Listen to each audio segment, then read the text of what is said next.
When I went to bed last night, my eyes were clear and I wasn't having any problems with allergies. But I woke up this morning with my right eye looking like a big red cherry tomato. I've tried about a dozen different allergy drops this morning, but nothing has helped. So I just wanted to warn you and give you a heads up that what you're about to see is not pretty.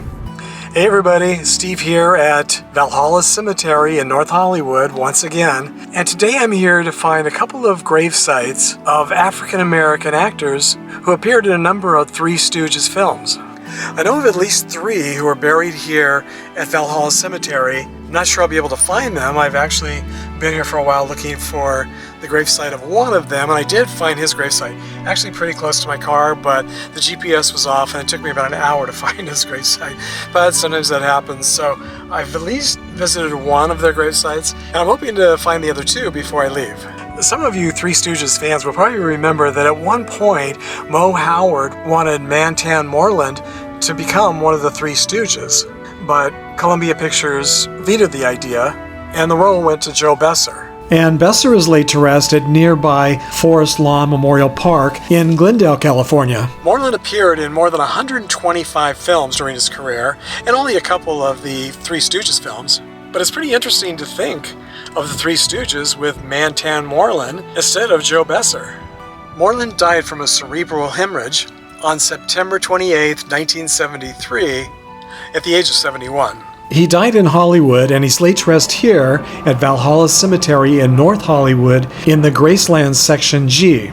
His Find a Grave memorial page does include a GPS, so his gravesite should have been easy to find, but as I mentioned, it still took me about an hour to actually find it.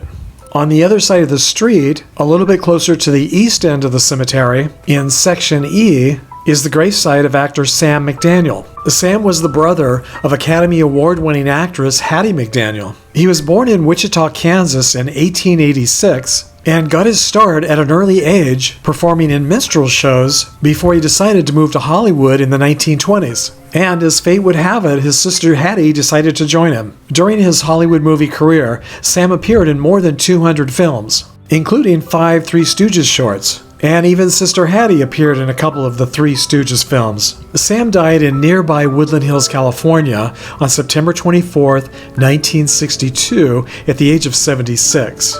While Sam has nearly been forgotten over time, Hattie is one of the most beloved screen legends of all time. And who knows if she would have even moved to Hollywood if it hadn't have been for her brother Sam. Sam's Find a Grave memorial page also has a GPS, so it's nice to see that he hasn't been completely forgotten. So of the 3 African American actors laid to rest here in the cemetery, Sam McDaniel was Hattie McDaniel's brother, so he should probably be the most famous, but I don't think he is. I think more people remember Willie best because of his popular TV shows. He was only in, like the others, he was only in a couple of Three Stooges films. In addition to his TV show roles, Willie Best also appeared in approximately 125 films, like Sam McDaniel. All 3 were very reliable actors and had very busy careers. Of the 3, from what I've read, it seems like Willie Best really got stereotyped in playing the very racist, stereotypical characters that were usually just lazy and illiterate, and just every racist stereotype you can imagine from the time. And so he got a lot of flack from the African American or black community at the time. Which is very sad when you think about it, since he was probably just trying to make a living and probably didn't have any control over the stereotypical roles that he was offered. He was very well known way back in the day for his role on the TV show The Stu Irwin Show, which was also called The Trouble with Father. And some of you might also remember him as the elevator operator on My Little Margie. Sadly, Best died from cancer at the young age of 48 on February 27th, 1962 in Woodland Hills, California. One of my subscribers named Karen recently visited Valhalla Cemetery in New Orleans, Louisiana, and took some selfies in front of a few very famous gravesites and sent them to me to share with all of you. Here she is standing in front of the private mausoleum of jazz great Pete Fountain, and this private mausoleum belongs to Al Copeland, the founder of Popeye's Fried Chicken. Author Anne Rice's husband, Stan Rice, is laid to rest here.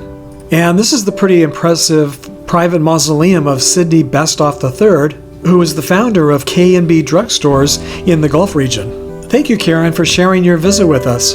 And this week I want to thank two of my existing Patreon supporters, Dawn Ridpath and Chizzy Lovell, for very generously increasing your pledges to my channel. That really means a lot and is very appreciated. Until our next road trip to the past together, thanks for sharing the memories, everybody.